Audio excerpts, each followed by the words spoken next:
Hey you guys, it's Rachel here with Life of Senza. So I'm out here with Preacher and Donnie Boy, also known as the Don Juan or the Don, and wanted to do a video today talking about what's going on. Who?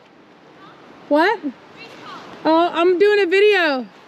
Will you tell her I'll call her back? Pretty boy. That's Reese. Who did you pretty boy? Who did you pretty boy? So, here's the, hey baby boy. He's a sweet baby. Oh, sweet baby. Long awaited video on what's going on here. Alright, so basically, I went out of my way to make sure that wherever I was moving was going to be breeder friendly. Tried to make sure the zoning was right. I checked on the website more times than I can count. I asked my realtor. I've got screenshots, which you can see here.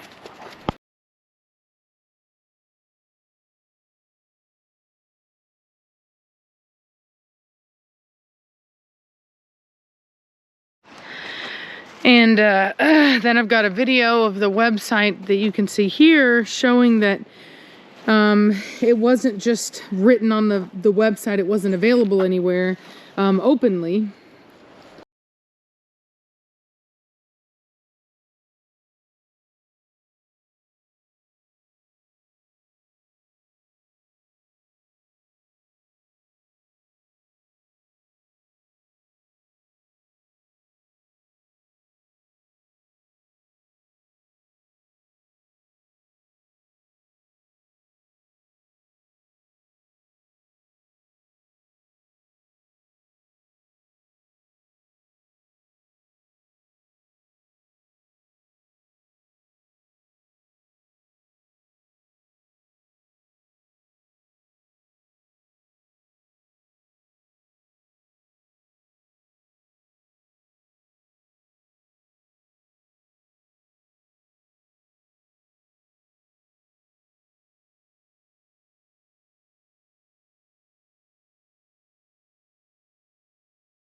Now, the only place where this information is available is on the actual kennel license application, which you cannot fill out unless you have an address.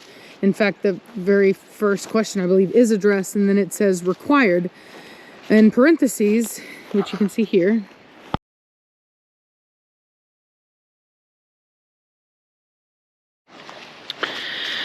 And so basically, you wouldn't fill that out until you've already moved and, you know what I mean, settled and gotten all that stuff done. And even if I had filled it out, let's just say that I was in a different universe where you would do that kind of thing, and fill out information or fill out a form that you don't even have the information for.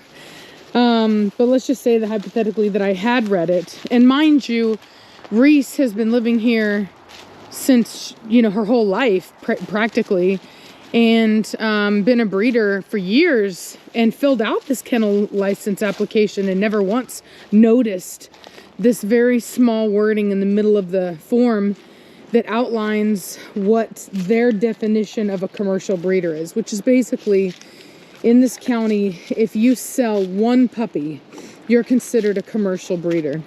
And in order to do that, you have to go through you have to apply for a special exemption permit. And it's a very, very, very long and expensive process that I've been going through. And it's very tedious. Like, think about anytime you ever heard somebody talk about why businesses don't do well in California, or like places like Oregon, places where they have a bunch of regulations and a bunch of like fees and stuff that really prevents people from being able to start businesses.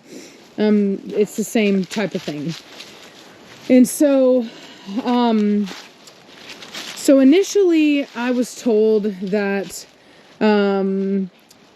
they just wanted me to get into compliance, and that I would just have to go through this process.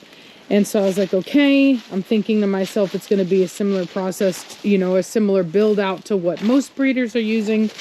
And I got a recommendation back that no, they want me to fully enclose the building, and they want me to turn my front yard into a parking lot.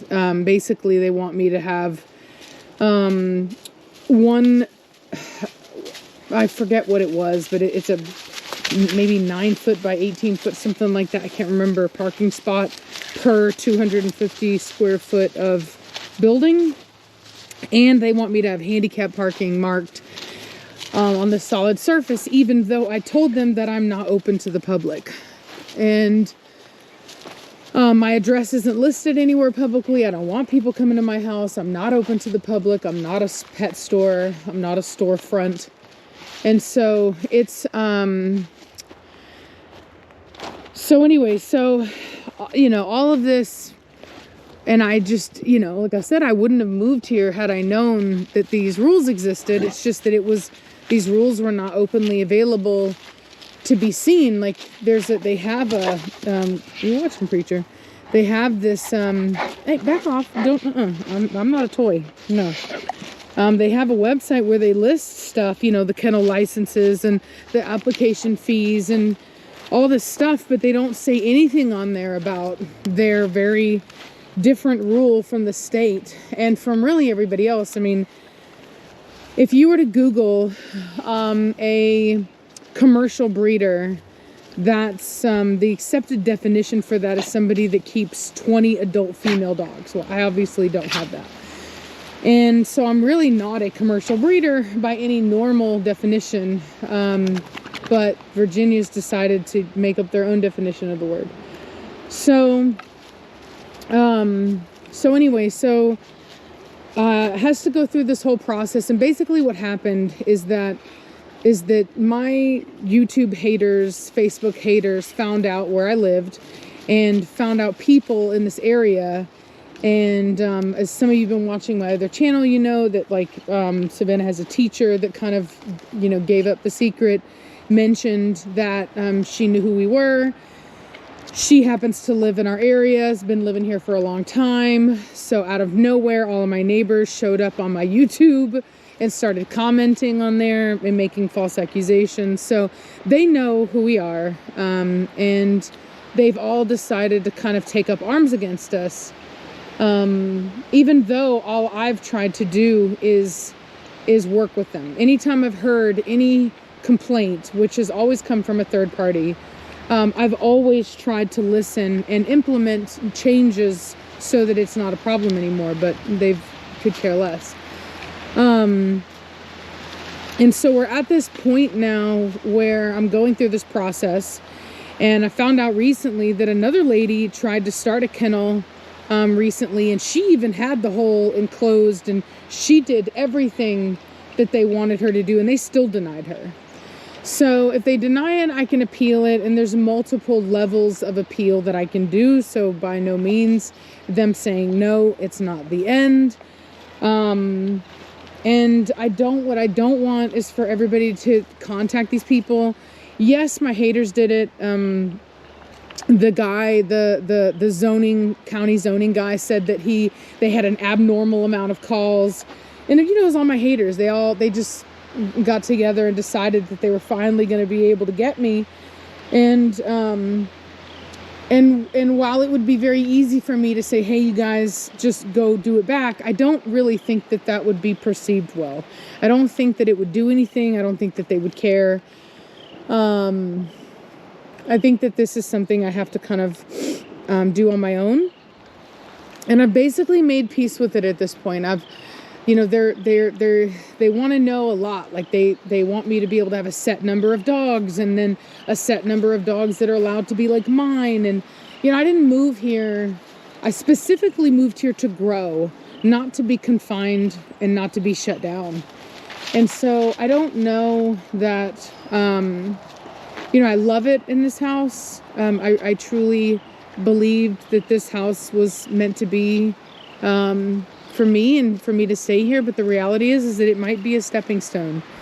And I'm trying to have faith in God's plan that He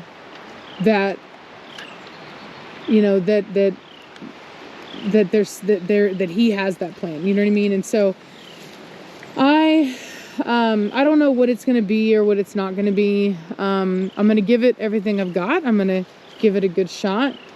And worst comes to worst, I may have to sell this house and move. I've been looking at property. There are counties that are really not very far from here, maybe about 30 minutes from here, that are perfectly fine with breeders and don't have those regulations. And with the amount of work I put into this property already, and also he scared the crap out of me. And I got it for a really good deal. I got it way under value. And so anyway, with everything that I've done, there's a very high likelihood that I could easily sell this house and be fine. As far as like not losing any money on it and being able to move out of it, because that would really suck to have to be stuck in a situation like this. But that's kind of where it's at. And, as far as I can see it, my neighbors don't have any empathy for the situation. They clearly watch the channel. They clearly know what's going on, but they really don't care. They continue to post on my channel. They just hate the dogs. And like, I get it, but on the flip side, the reality of the situation is that they have laws regarding barking, and my dogs don't break those laws. You know what I mean? They don't bark that long. They're not nuisance barkers. And so, while I empathize with having had no one living over here and no sounds at all, I will say that I don't think that we have excessive noise over here. And when, they can run a full-blown welding shop next door and, do a bunch of other stuff, it just, to me, it just seems vindictive. And, but like I said, the one thing that that's kind of held me through this, because I've really had some very scary moments where I've panicked and I've been really scared, because I've had some pretty extreme ups and downs in my life. You know what I mean? I've been through some pretty intense lows, and I know what it's like to walk away from your home with nothing but what you can carry on your back. And it's a very scary thought to go from that, and then you watch out, and then to have something worth losing, you know what I mean, and being afraid of that. And so but I'm trying to have faith. You know, I will say that through all of this, it's really taught me the true meaning of the word. And it's not faith in God necessarily, but faith in God's plan, which is very much like that game. I don't know that if you ever played it in high school. We used to play it, and it was like trust, and you have to lean back and they catch you. And it's very much like that. You have to be willing to lean back fully. And that's hard for me to do. Letting go is very difficult for me to do, because part of why I am the way I am and I've gotten where I've gotten is because of my steadfast need to always be mindful, always be watching, trying to constantly anticipate anything that could go wrong and make sure that I'm on top of it and I avoid it, and that I'm making the most of everything. And it's a lot of weight to have on my shoulders. And maybe I'll feel a little less stressed about it once Savannah's an adult and moves out and does her own thing, and you know, and it won't be as scary, but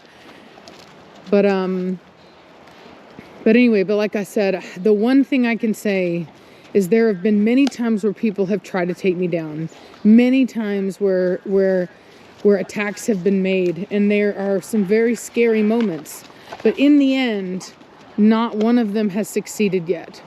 And even in a moment where it seemed like they were succeeding, I always ended up on top, better than I was before. You know what I mean? Like, I would fully expect that if I had to leave this house, that I would end up in a better place. And there's, you know, it's just one of those things. It's stressful, no doubt, but you know, you just got to have faith that no matter what happens, it's all going to be all right. And, you know, Reese and I have talked, and she's moving as well. We're trying to move out to the same area, and we talked about it. If they move before I do, you know, I could maybe keep my dogs on their property to kind of relieve myself of the pressure of the county here long enough until I could get out of here, you know. And the thing about it is I really want to stay here, but the I'm not getting a feeling like that's going to be possible. You know what I mean? I'm just, and I could be wrong, because I'm a bit of a worrywart and I have a tendency to see the negative. So I really do hope that I'm wrong. I really do. But I've been the black sheep in my family my whole life, and I know what it means to be hated.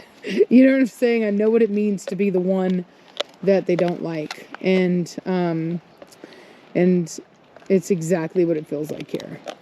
We're surrounded, at least on 3 sides. I will say these people over here, they seem really nice. I wave at them and they wave, and they seem really nice people. But as far as like this perimeter, that's enemy territory right there, man.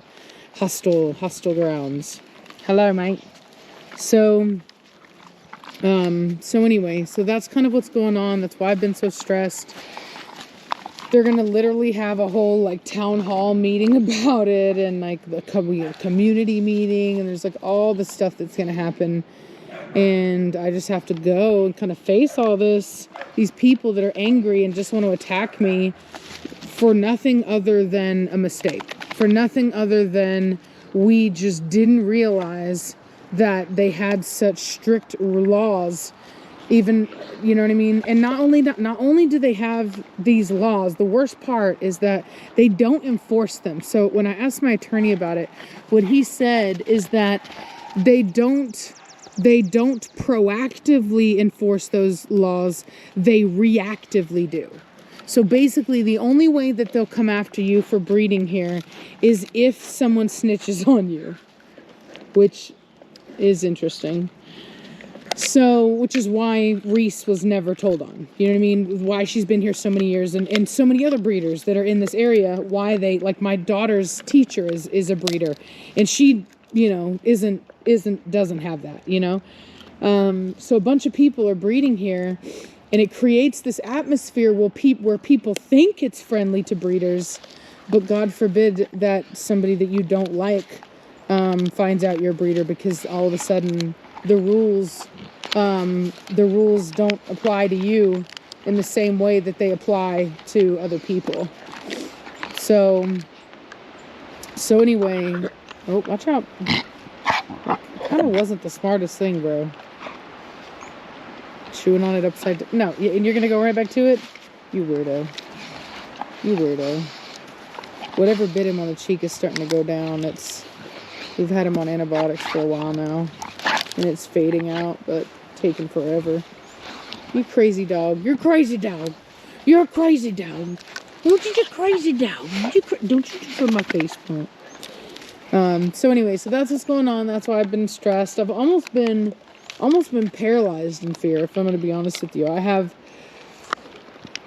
but there have been some things that have changed. Like, I'm going to be real honest with you. The growth of this channel has been huge for me, because this is going to be instrumental in giving me the opportunity to move out of here, if that's what ends up having to happen. And I, like I said, don't want to. And that's why I'm doing so much. Like, that's why I'm gardening, and that's why I'm planting trees, and I'm doing all this stuff, because I'm trying to have faith that I'm going to get to stay here. And I'm trying to live that and bring that to fruition, to speak it to existence through my actions. So anyway, so we'll see what happens, but I'm gonna let y'all go. I'm really tired. I only got a couple hours sleep last night. A bunch of my batteries were out in my collars, and these e-collars are kind of weird. These bark collars, like, they'll act like they're still on, but the sensitivity goes down, and so you'll test it thinking it's still working, but it's really not. So I had to wake up and switch out all the batteries on those, which was daunting, but anyway, but I just didn't get much sleep last night because I was up really late. I was literally going through every county in Virginia that we would want to live in, and looking up every single ordinance I could find, trying to make sure that we don't end up in this situation again. I mean, it's just crazy. Preacher, no sir. And so, anyway, I hope you guys are having a good day, and I'll talk at you later. Bye.